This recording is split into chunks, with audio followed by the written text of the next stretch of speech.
Aujourd'hui, on va s'intéresser à un sujet très crucial pour ceux qui travaillent dans le secteur de la construction ou ceux qui veulent directement construire eux-mêmes leur bâtiment ou dire leur structure.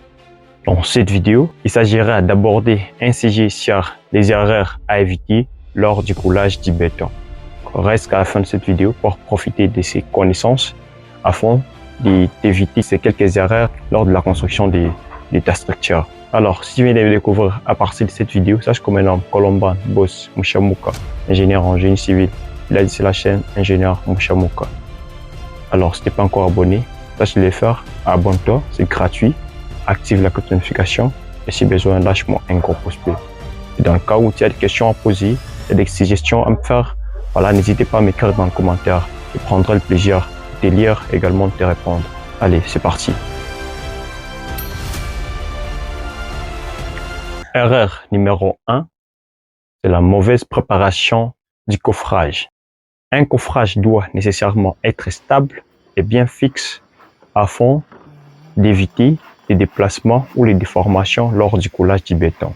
Donc, on doit s'assurer que ce coffrage soit non seulement stable, mais également étanche afin d'éviter qu'il y ait fuite ou passage à quelques composants du béton. Donc, par exemple, si vous faites un coffrage où il y a, qui n'est pas étanche, qui présente soit des trous, l'eau parviendra à passer de par ces trous et quelques quantités de ciment déjà voilà, passera avec cette eau-là. Donc déjà, quand on perd cette quantité d'eau du mélange du béton, déjà ça compromet sur la résistance de ces bétons. Okay, donc, il faut miser beaucoup plus d'avoir un coffrage qui est en tout cas étanche afin qu'on conserve la même résistance qu'on a eu lors du mélange de ces bétons. Sinon, la perte de ces eaux, et surtout, cette eau-là ne part pas seule, elle part déjà avec une certaine quantité de ciment. Avec ça, on pensera avoir réussi à produire une certaine résistance. Pourtant, avec cette perte de l'eau, et puis cette eau ne part pas seule, elle part avec une certaine quantité aussi de ciment. Déjà, on parvient plus à avoir la résistance souhaitée. D'où il est essentiel d'avoir un coffrage qui est vraiment étanche. Il faudra penser également sur la vérification des mesures, également des niveaux. Voilà. Du côté niveau, c'est là où ça nous intéresse trop.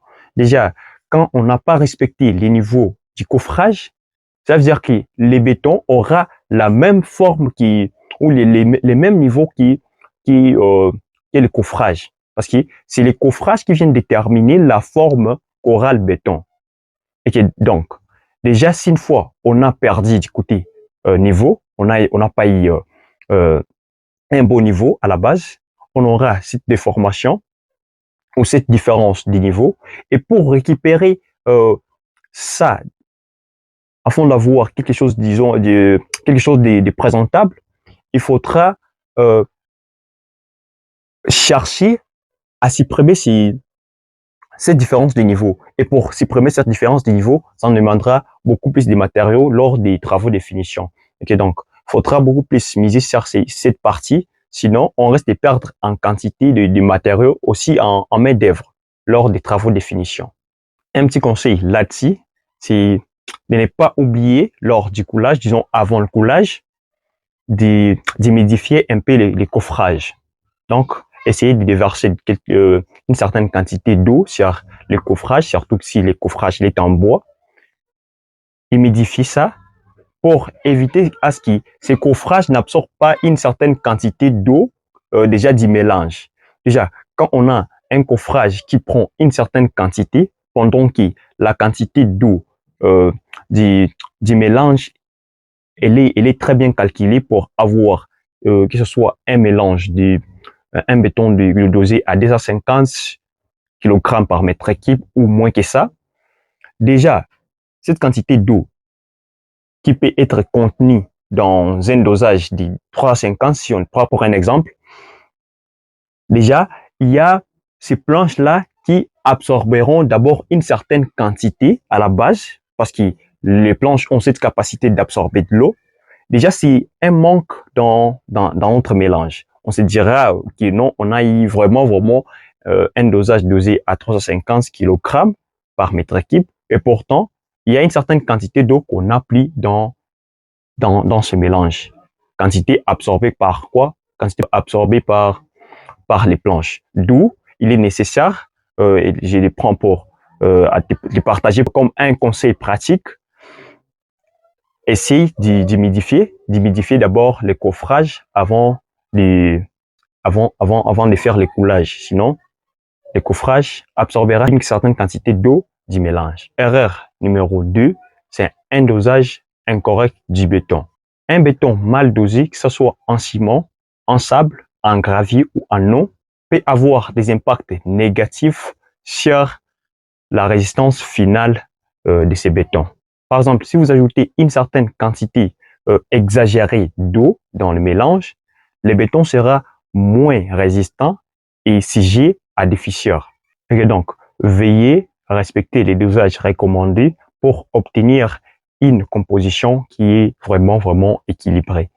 Un petit conseil pratique sur ces cas, c'est d'utiliser toujours un bétonnière dans le cas où les budgets, en tout cas, nous les permet pour nous éviter les erreurs du mélange manuel. Donc, si vous avez un budget qui n'est pas trop serré, veuillez en tout cas utiliser un bétonnière pour avoir un mélange qui soit homogène. Erreur numéro 3, c'est d'oublier les barres d'armature ou tout simplement mal les placer. Déjà, oublier des barres d'armature, il faudra être un peu fou ou ne pas savoir en tout cas ce que vous faites pour ne pas incorporer les armatures dans des éléments structuraux. Donc, des poutres, des poteaux, des voiles, des dalles. Il faudra être un peu, pas vraiment fou, mais ignorer ce que vous faites pour parvenir à oublier, à incorporer les armatures dans ces genres d'éléments. Donc, les armatures sont essentielles pour renforcer les bétons, aussi pour éviter les fissuration. Déjà, le béton étant à lui seul faible à certaines résistances, il est idéal d'y incorporer des armatures pour essayer de reprendre certaines charges qui, lui, les bétons, n'a pas de capacité de supporter.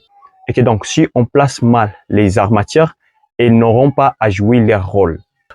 Donc, on peut se dire d'avoir placé les armatures. Donc, on n'a pas oublié de placer les armatures, mais on les a placées à un endroit où elles ne joueront pas leur rôle. Et c'est déjà un problème. D'où il faut en tout cas veiller sur ces points, de placer les armatures et de les placer vraiment à un niveau où elles joueront leur rôle. D'où il est vraiment idéal de respecter ou de suivre à la lettre les plans du ferraillage.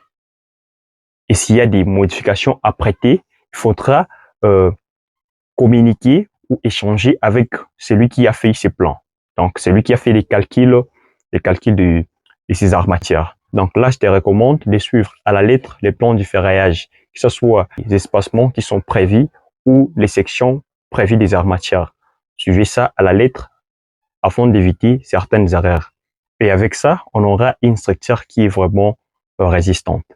Donc, un conseil pratique là-dessus, c'est de vérifier non seulement la qualité des armatures, mais également de s'assurer si elles sont propres et exemptées des rouilles qui peuvent provoquer à la longue des corrosions, choses pouvant fragiliser la structure. Donc, avant le coulage, assure-toi, et d'ailleurs, pas même avant le coulage, mais avant même le ferraillage, ça serait de faire un bon choix des armatures pour s'y faire. Erreur numéro 4, le manque de vibration du béton. Le béton doit être vibré pour éviter ou dire pour chasser des bulles d'air et garantir une bonne adhérence aux armatures. Un béton mal ou pas vraiment vibré peut contenir quelques cavités pouvant fragiliser la structure. D'où il est nécessaire de vibrer les bétons en plein coulage. Donc, utiliser les vibreurs mécaniques pour des grandes surfaces et également pour des éléments épais. Et voilà, si vous n'avez pas de capacité de louer un vibreur mécanique, tâchez à le faire avec un stick d'arbre et tâchez de bien le faire. C'est quelque chose qui se fait sur terrain en manque d'un vibreur mécanique. Mais en tout cas, si vous avez des possibilités, des moyens de louer un vibreur mécanique, il est essentiel de procéder de cette façon-là. Un conseil très pratique sur ces points, c'est d'éviter de vibrer trop le béton afin de ne pas tomber dans les problèmes de ségrégation des composants de ces bétons. Et à part ça, si vous vibrez trop votre béton, vous risquez de détruire votre coffrage s'il n'a pas été très bien fait. D'où encore, j'ai continué à vous rappeler sur la première erreur de bien faire votre coffrage. Parce qu'il risque de vous décevoir lors des vibrations du béton. Choisissez des planches qui sont vraiment conformes et aussi bien stabiliser ces coffrages pour éviter qu'il y ait un problème lors des vibrations de ces bétons. Erreur numéro 5, c'est la mauvaise cure du béton après le coulage. Là-dessus, j'avais fait une vidéo sur l'importance d'arroser une dalle fraîchement coulée. Je vous mets le lien dans la description. Ça va vous ajouter encore plus de connaissances ou vous remémorer votre mémoire si vous avez déjà oublié ces genres des raisons pour arroser une dalle. Donc, je vous mets le lien dans la description. Et d'ailleurs, je vous fais aussi une partie de la vidéo dans celle-ci. Et donc, une fois avoir coulé les bétons, il est essentiel de l'arroser régulièrement pour les rendre encore plus humides afin de continuer les processus d'hydratation de ces bétons. Cette sciarto permet d'éviter les retraits trop rapides, aussi l'apparition des fissures des surfaces. Un conseil là-dessus, c'est d'arroser votre dalle et pas une dalle parce que le béton n'est pas coulé que pour des dalles. Donc, arrosez vos éléments structuraux, surtout quand vous êtes dans des saisons sèches, quand on parle beaucoup plus du côté Afrique. Arrosez votre dalle au moins pendant 7 jours. Donc, déjà, avec 7 jours, c'est très suffisant pour garder les bétons sous cure afin d'obtenir une meilleure résistance. Erreur numéro 6, c'est le coulage par mauvais temps. Donc là-dessus, je nous invite à éviter de couler nos bétons par un temps de pluie. Donc, quand il y a pluie, évitez de faire le coulage du béton. Ou soit, il faudra se mettre dans des conditions où la pluie ne dérangera pas non seulement les bétons qui sont en train de couler, mais également la place où on fait les mélanges de ces bétons. Donc, il faudra miser à chercher soit des bâches pour sécuriser l'endroit où il faut faire les coulages. Ou soit de choisir les jours en misant sur les conditions météo.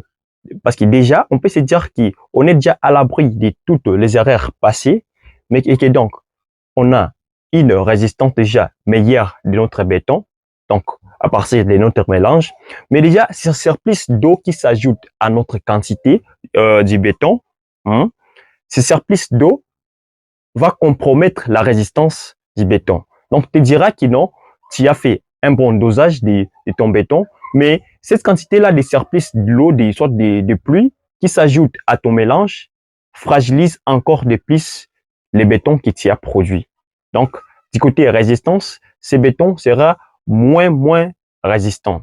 Voilà, déjà tu peux te dire que j'ai conseillé d'arroser une dalle ou d'arroser des éléments en béton et que là, je suis en train de te dire de ne pas ajouter suffisamment d'eau à partir du mélange. Ah oui, j'ai raison jusque-là. Pourquoi? Parce que la cure ou dire l'arrosage de ces éléments, c'est fait après le coulage. Donc, aujourd'hui, tu fais le coulage, demain, tu commences à faire l'arrosage. Différemment de la pluie qui tombe au même temps, au même moment que tu fais le coulage, l'eau s'ajoute à ton coulage qui n'est pas, qui n'a pas encore pris même une certaine résistance. Donc, tu coules, si on dirait, tu es en train de faire les mélanges et tu es en train d'y ajouter directement de l'eau. C'est un problème sérieux que donc il faudra miser sur ces points ou soit les conseils que je t'ai dit de protéger l'endroit où tu fais les coulages afin qu'il n'y ait pas d'eau qui s'ajoute à ton mélange préétabli. Et voilà, nous avons passé en revue ces quelques erreurs du coulage du béton. Certes, c'est pas toutes les erreurs que je viens d'épingler ici, mais en tout cas, les quelques erreurs, ces 6 erreurs sont en tout cas très capitales pour celui qui veut construire quelque chose de durable.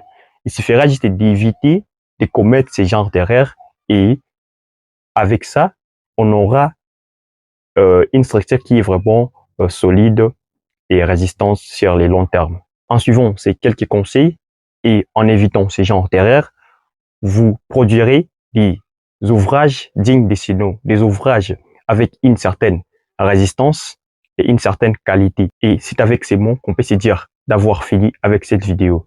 Et voilà, si tu as oublié de t'abonner, voilà, c'est l'occasion de le faire. Abonne-toi, active la cloche de notification. On se dit à la prochaine. Allez, boss.